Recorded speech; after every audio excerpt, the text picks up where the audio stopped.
Chapter 8. Miracles and the Laws of Nature. It's a very odd thing, as odd as can be, that whenever Miss T eats, turns into Miss T. W. de la Mare. Having cleared out of the way those objections which are based on a popular and confused notion that the progress of science has somehow made the world safe against miracle, we must now consider the subject on a somewhat deeper level. The question is whether nature can be known to be of such a kind that supernatural interferences with her are impossible. She is already known to be, in general, regular. She behaves according to fixed laws, many of which have been discovered, and which interlock with one another. There is, in this discussion, no question of mere failure or inaccuracy to keep those laws on the part of nature, no question of chancy or spontaneous variation. The footnote here says, if any region of reality is in fact chancy or lawless, then it is a reason which, so far from admitting miracle with special ease, renders the word miracle meaningless throughout that region. The only question is whether, granting the existence of a power outside nature, there is any intrinsic absurdity in the idea of its intervening to produce within nature events which the regular going on of the whole nature system would never have produced. Lewis is discussing here a definition of what he means by I guess it's a further clarification of what he means by nature and what he means by miracle, because he's saying, it's not as though nature isn't regular. It's not as though it isn't proceeding according to fixed patterns that we can observe and catalog, that we can even understand. It does these things. It is regular. It is behaving according to laws that can be known, and so it's not a matter of it being chancy or just failing, being inaccurate in following these laws that are established. Then in this footnote, he says that if there is a region of reality that's not that is in fact chancy or lawless, he kind of devoted a small little section to that. I think in chapter 2 or 3, it was this section that kind of very briefly mentioned quantum mechanics and the what might be going on at the quantum level. This idea of a world of complete chance, where subatomic particles are behaving according to what look like no rules at all. Even if there was an area of existence like that, in that area of existence, miracle would have no meaning, because what miracle really means is an outcome an outcome within nature that, if nature was left to itself, would never produce. So in that area of nature that would be chancy and lawless, the word miracle would lose definition. So we're not talking about that. We're talking about a universe that behaves according to fixed laws, that those laws can be understood, and that miracle doesn't somehow mean that those laws or nature itself is not defying those laws, but is deviating from those laws. That's not what we mean either. So back to Lewis here, he says 3 conceptions of the laws of nature have been held. 1, that they are mere brute facts, known only by observation, with no discoverable rhyme or reason about them. We know that nature behaves thus and thus. We know not why she does, and can see no reason why she should not do the opposite. 2, that they are applications of the laws of averages. The foundations of nature are in the random and lawless, but the number of units we are dealing with are so enormous that the behavior of those crowds, like the behavior of very large masses of men, can be calculated with practical accuracy. What we call impossible events are events so overwhelmingly improbable by actuarial standards that we do not need to take them into account. 3, that the fundamental laws of physics are really what we call necessary truths, like the truths of mathematics. In other words, that if we clearly understood what we are saying, we shall see that the opposite would be meaningless nonsense. Thus it is a law that when one billiard ball shoves into another, the amount of momentum lost by the first ball must exactly equal the amount gained by the second. People who hold that the laws of nature are necessary truths would say that all we have done is to split up the single event into two halves, adventures of ball A and adventures of ball B, and then discover that the two sides of the account balance. When we understand this, we see that when we understand this, we see that of course they must balance. The fundamental laws are in the long run merely statements that every event is itself and not some different event. It will at once be clear that the first of these three theories gives no assurance against miracles. Indeed, no assurance that, even apart from miracles, the laws which we have hitherto observed will be obeyed tomorrow. If we have no notion why a thing happens, then of course we know no reason why it should not be otherwise, and therefore have no certainty that it might not someday be otherwise. The second theory, which depends on the law of averages, is in the same position. The assurance it gives us is of the same general kind as our assurance that a coin tossed 1,000 times will not give the same result, say 900 times, and that the longer you toss it, the more nearly the numbers of heads and tails will come to be equal. But this is so only provided the coin is an honest coin. If it is a loaded coin, our expectations may be disappointed. But the people who believe in miracles are maintaining precisely that the coin is loaded. The expectations based on the law of averages will work only for undoctored nature. And the question whether miracles occur is just a question whether nature is ever doctored. The third view, that laws of nature are necessary truths, seems at first sight to present an insurmountable obstacle to miracle. The breaking of them would, in that case, be a self-contradiction, and not even omnipotence can do what is self-contradictory. Therefore the laws cannot be broken, and therefore we shall conclude no miracle can ever occur. The three situations that Lewis has laid out here are an attempt to describe how people view nature and how people view the laws of nature. What we observe appears to be regular. It appears to have a pattern. So what's up with that? Right? Why is that? That's a pretty what you'd say fundamental philosophical question in the study of nature, in science itself. Why do these laws seem to be regular? Why do they seem to have a pattern? The first option, that there's no rhyme or reason to them, that they're just brute facts. He's like, well, this doesn't provide us with any insurance that miracles can never happen. Of course, they could happen in that case. If there's no rhyme or reason to them, then why wouldn't they behave otherwise some other time? The second one, that it's just the law of averages working itself out with a huge mass of events, also provides no insurance against miracle. It could happen in that case. The third option resonates with I would say any thinking person, because it says these are what we call necessary truths. The idea that 2 + 2 is 4 isn't somehow a is a basic.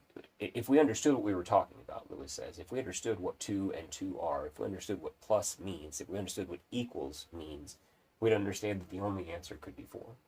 These are fundamental facts that couldn't be otherwise, because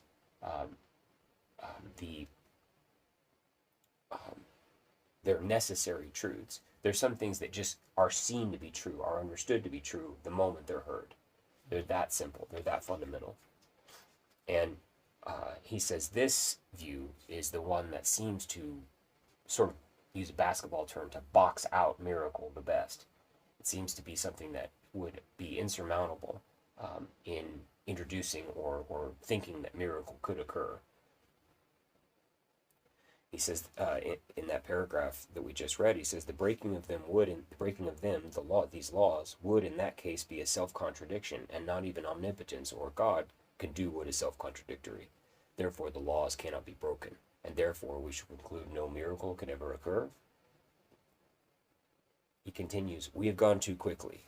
It is certain that the billiard balls will behave in a particular way, just as it is certain that if you divided a shilling unequally between two recipients, then A's share must exceed the half, and B's share will fall short of it by exactly the same amount.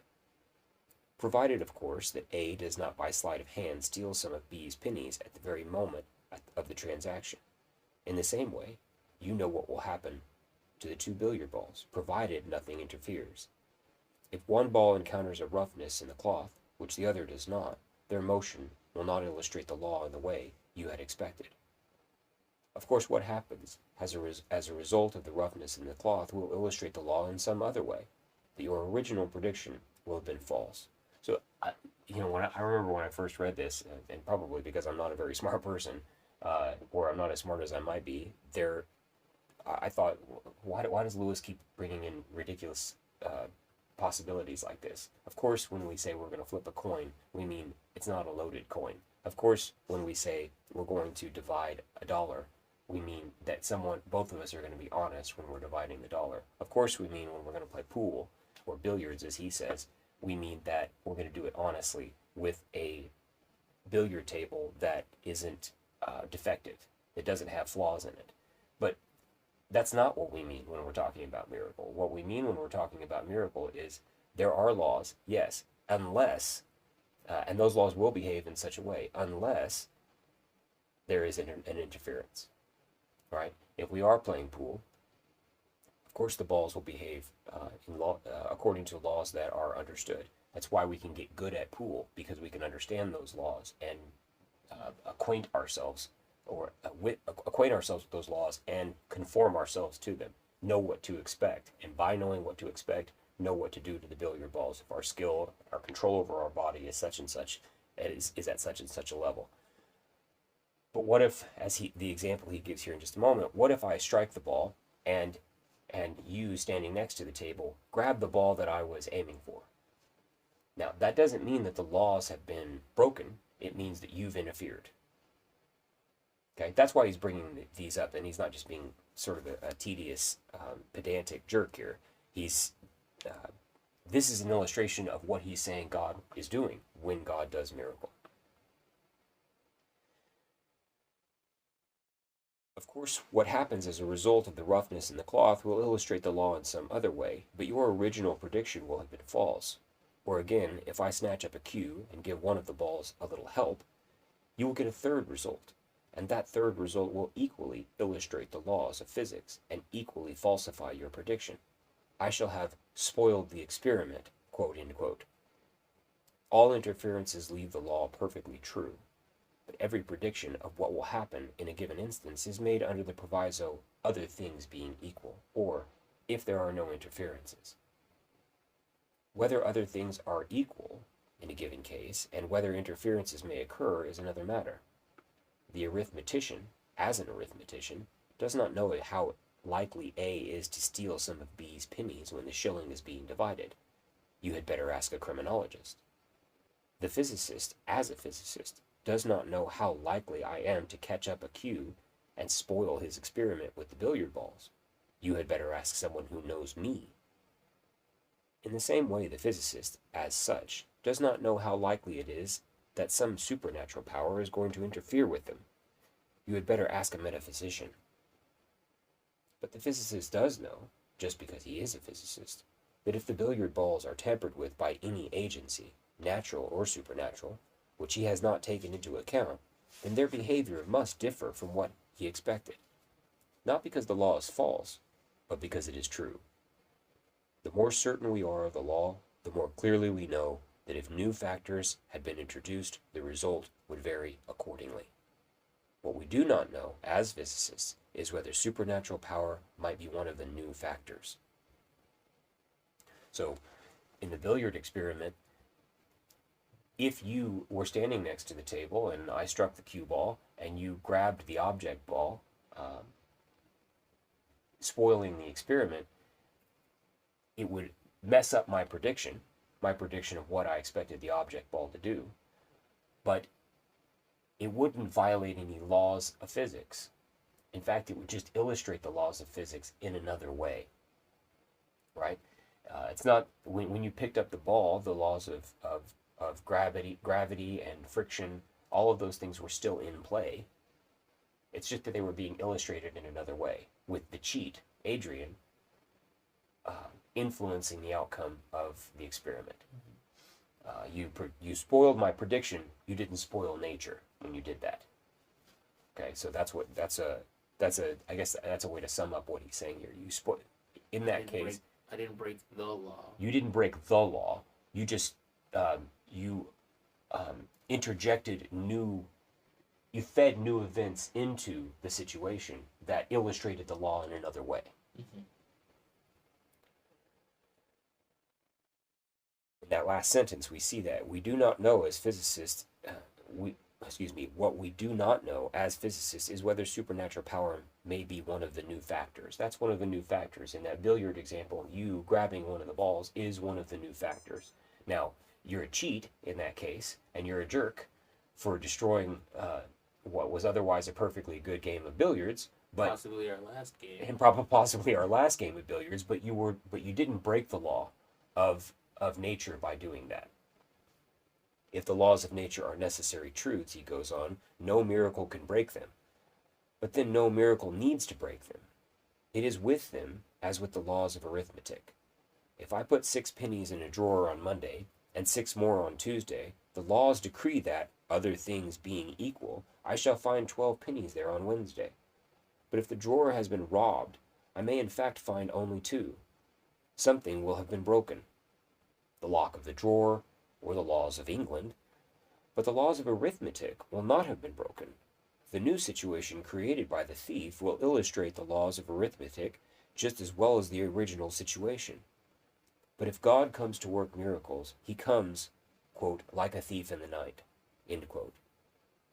Miracle is, from the point of view of the scientist, a form of doctoring, tampering, if you like, cheating. It introduces a new factor into the situation, namely supernatural force, which the scientist had not reckoned on. He calculates what will happen, or what must have happened on a past occasion, in the belief that the situation at the point of space and time is or was A. But if supernatural force had been added, then the situation really is or was AB. And no one knows better than the scientist that AB cannot yield the same result as A. The necessary truth of the laws, far from making it impossible that miracles should occur, makes it certain that if the supernatural is operating, they must occur. For if the natural situation by itself, and the natural situation plus something else, yielded only the same result, it would be then that we should be faced with a lawless and unsystematic universe. The better you know that 2 and 2 make 4, the better you know that 2 and 2 the better you know that 2 and 2 make 4, the better you know that 2 and 3 don't. This perhaps helps to make a little clearer what the laws of nature really are. We are in the habit of talking as if they caused events to happen, but they have never caused any event at all. The laws of motion do not set billiard balls moving. They analyze the motion after something else, say a man with a cue, or a lurch of the liner, or perhaps supernatural power has provided it. They produce no events. They state the pattern to which every event, if only it can be induced to happen, must conform, just as the rules of arithmetic state the pattern to which all transactions with money must conform, if only you can get hold of any money. Thus, in one sense, the laws of nature cover the whole field of space and time. In another, what they leave out is precisely the whole universe, the incessant torrent of actual events which makes up true history. That must come from somewhere else. To think the laws can produce it is like thinking that you can create real money by simply doing sums. For every law, in the last result, says, if you have A, then you will get B. But first catch your A. The laws won't do it for you. So the laws of nature aren't causing things to happen. they are the pattern to which those things must conform when they happen. You see the difference? The difference is that when we're playing basketball, poorly usually, the laws of gravity dictate that the ball is going to rise and fall or respond to my poor attempt to put it in the hoop in certain ways.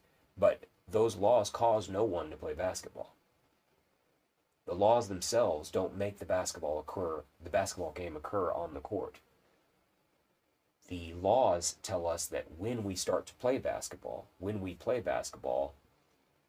our bodies and the ball and the hoop and the court itself will all conform to these rules.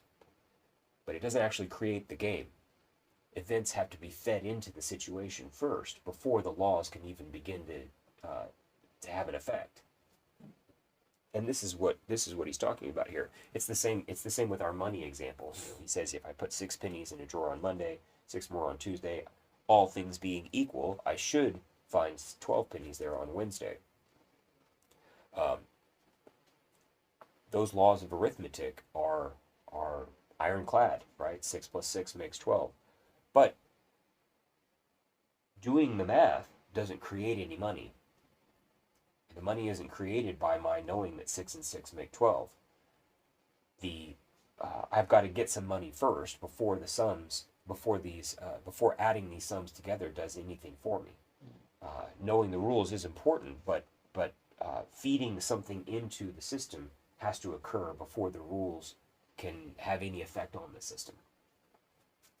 He says this in this sort of classically Lewis way. He says, thus, in one sense, the laws of nature cover the whole field of space and time. In another, what they leave out is precisely the whole real universe, the incessant torrent of actual events which makes up true history. That must come from somewhere else. So the laws describe all of nature, but in one sense, and in another sense, they leave out all of nature. They leave out the totality of nature, because they describe what nature must do if you have a nature. How it would respond. How it would conform, how it would act, but the totality of the event, all of the stuff of nature is left out of that description. This is how things must behave if you can get yourself some things. Back to Lewis, he said, it is therefore inaccurate to define a miracle as something that breaks the laws of nature. It doesn't. If I knock out my pipe, I alter the position of a great many atoms, in the long run, and to an infinitesimal degree, of all the atoms there are. So when he empties his pipe of tobacco, a huge number of atoms get altered in the state of those atoms gets altered. If they were in the pipe, now they're not, right? And in the long run, all of the atoms in the universe are affected by him emptying his pipe into an ashtray. So, and to an infinitesimal degree, something maybe that can't even be measured by ways that we know, but they are affected. Nature, he says, digests or assimilates this event with perfect ease and harmonizes it in a twinkling with all other events.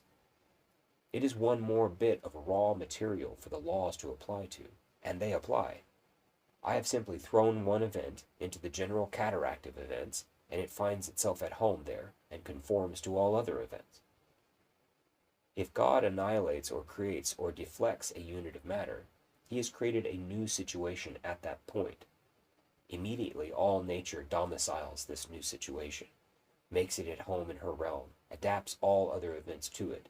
It finds itself conforming to all the laws.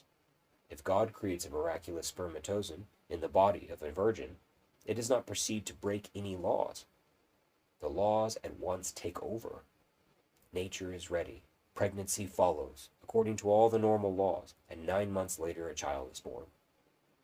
We see every day that physical nature is not in the least incommoded by the daily inrush of events from biological nature or from psychological nature. If events ever come from beyond nature altogether, she will be no more incommoded by them. Be sure, she will rush to the point where she is invaded, as the defensive forces rush to a cut in our finger, and there hasten to accommodate the newcomer. The moment it enters into her, the moment it enters her realm, it obeys all her laws. Miraculous wine will intoxicate. Miraculous conception will lead to pregnancy. Inspired books will suffer all the ordinary processes of textual corruption. Miraculous bread will be digested. The divine art of miracle is not an art of suspending the pattern to which events conform, but of feeding new events into that pattern. It does not violate the law's proviso, if A, then B. It says, but this time, instead of A sub 2. And nature, speaking through all her laws, replies, then B sub 2, and naturalizes the immigrant, as she well knows how. She is an accomplished hostess. I think this is the most beautifully written paragraph in this book.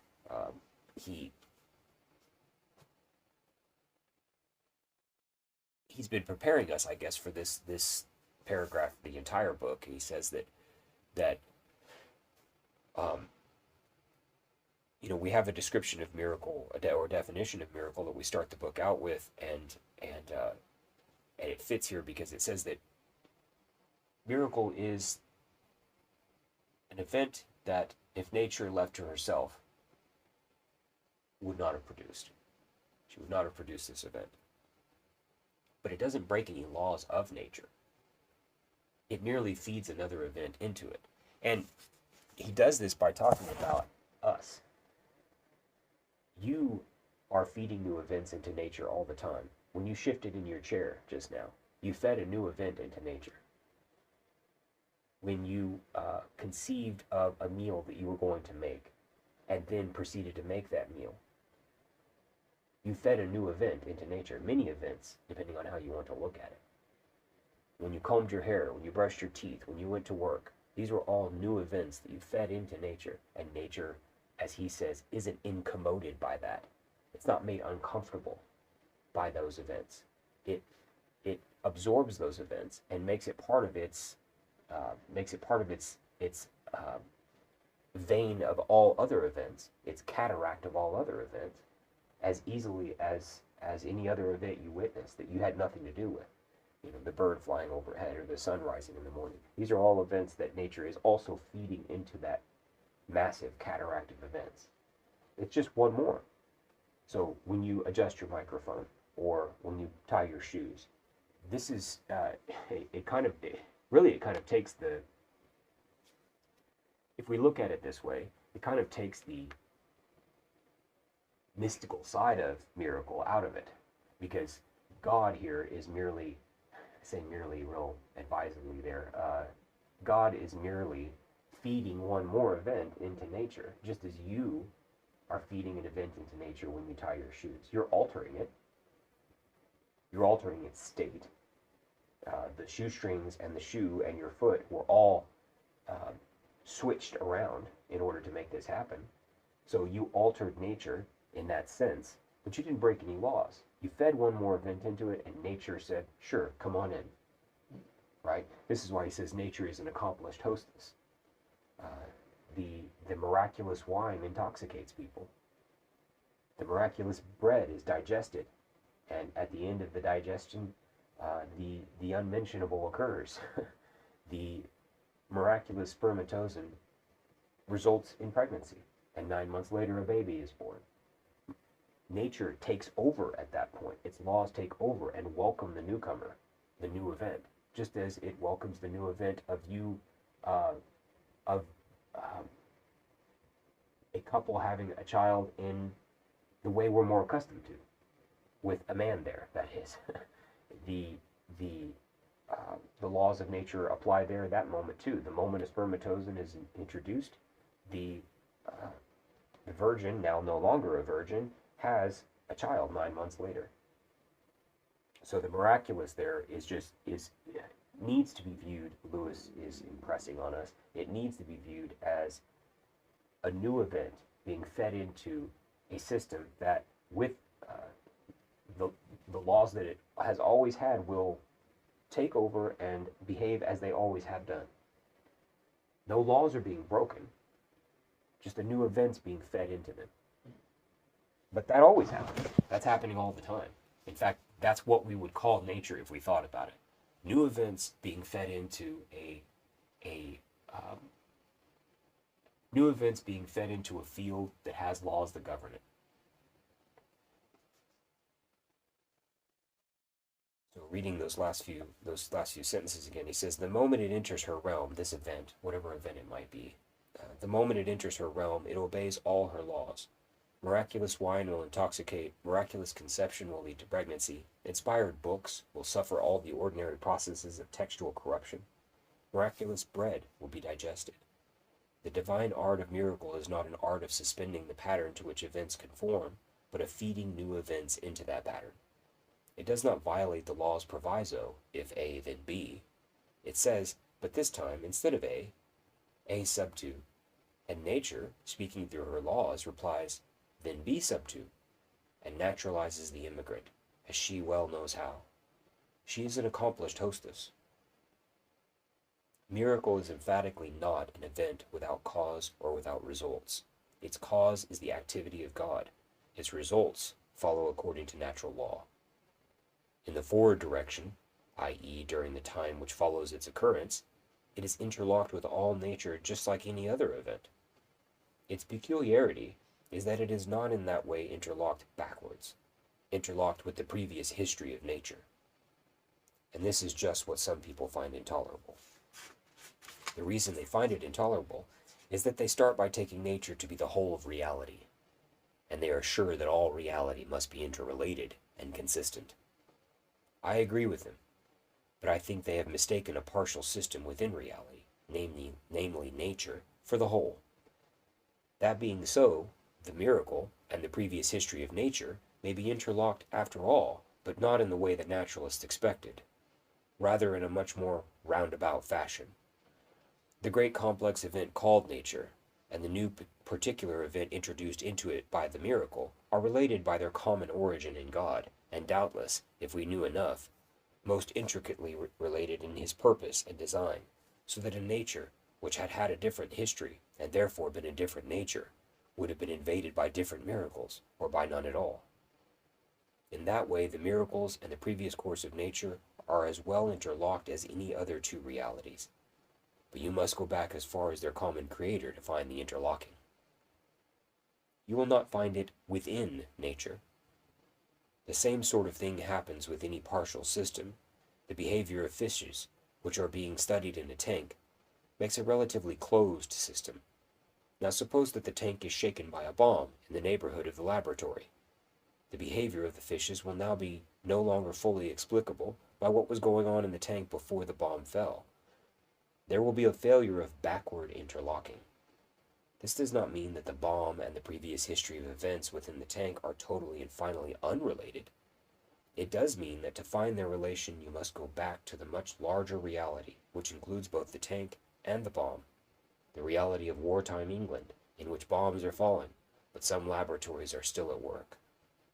You would never find it within the history of the tank. In the same way, the miracle is not naturally interlocked in the backward direction. To find out how it is interlocked with the previous history of nature, you must replace both nature and the miracle in a larger contact. Everything is connected with everything else, but not all things are connected by the short and straight roads we expected. So miracle is connected with all forward events. The miraculous bread is digested.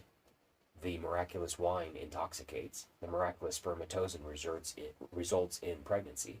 So it's related and interlocked with all events in the future. What it's not related with and interlocked with is events in the past. So this miraculous bread is not related with events in the past, like the bread that's sitting on the counter. The bread that's sitting on the counter is related to events in the past because it came about through processes we recognize.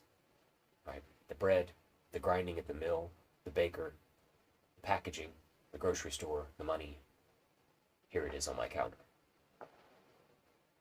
This is what some people find intolerable about miracle, that they're not interlocked. The events of miracles are not interlocked with all events in the past. They are interlocked with events in the future if they'll think about it, but they're not interlocked with all events in the past. And it's this backward interlocking that they find so, it's lack of backward interlocking that they find so intolerable. Now his example is that, well, let's take a tank of fish in a laboratory. The fish are being studied. The tank is a closed system, right? In this, and of course, this is an analog of the closed system that Lewis says we are living in, the universe itself. Now, the fish will behave a certain way until maybe a bomb falls in the neighborhood of the laboratory. Now the fish may behave a different way because of that. This doesn't mean that this doesn't mean that the closed system of the tank is unrelated to the bomb. What we have to do is step back and take a larger view of reality. That the closed system the fish were in is not the only reality. There's more to it. If we understood that there's more to it, the bomb falling wouldn't seem like an interruption or a suspension of the behavior of the fish. It would be a part of a larger understanding of the realities of wartime England, where bombs are falling, but laboratories are still at work. If we understood that, then the falling of the bomb, the event of the bomb, the disruption of the bomb is part of a larger reality. And this is what he says miracle is. Miracle is that it's the events for the miraculous bread are interlocked. They are backwardly interlocked and not just forwardly interlocked. It's just that to understand this, we have to understand that larger reality. We have to step back and say they are interlocked because they are both being fed into the situation by God. And in that way, they're connected. It's just that they're not connected as he says in this last sentence, they're just not connected in the short and straight roads we expected them to be. Moving on, he says, the rightful demand that all reality should be consistent and systematic does not therefore exclude miracles, but it has a very valuable contribution to make to our conception of them. It reminds us that miracles, if they occur, must, like all events, be revelations of that total harmony of all that exists. Nothing arbitrary, nothing simply stuck on and left unreconciled with the texture of total reality can be admitted. By definition, miracles must of course interrupt the usual course of nature, but if they are real, they must, in the very act of so doing, assert all the more the unity and self-consistency of total reality at some deeper level. They will not be like unmetrical lumps of prose breaking the unity of a poem. They will be like that crowning metrical audacity which, though it may be paralleled nowhere else in the poem, yet coming just where it does and affecting just what it affects, is, to those who understand, the supreme revelation of the unity in the poem's conception. If what we call nature is modified by supernatural power, then we may be sure that the capability of being so modified is the essence of nature. That the total events, if we could grasp it, would turn out to involve by its very character the possibility of such modifications. If nature brings forth miracles, then doubtless it is as natural for her to do so when impregnated by the masculine force beyond her as it is for a woman to bear child to a man. In calling them miracles, we do not mean that they are contradictions or outrages. We mean that, left to her own resources, she could never produce them.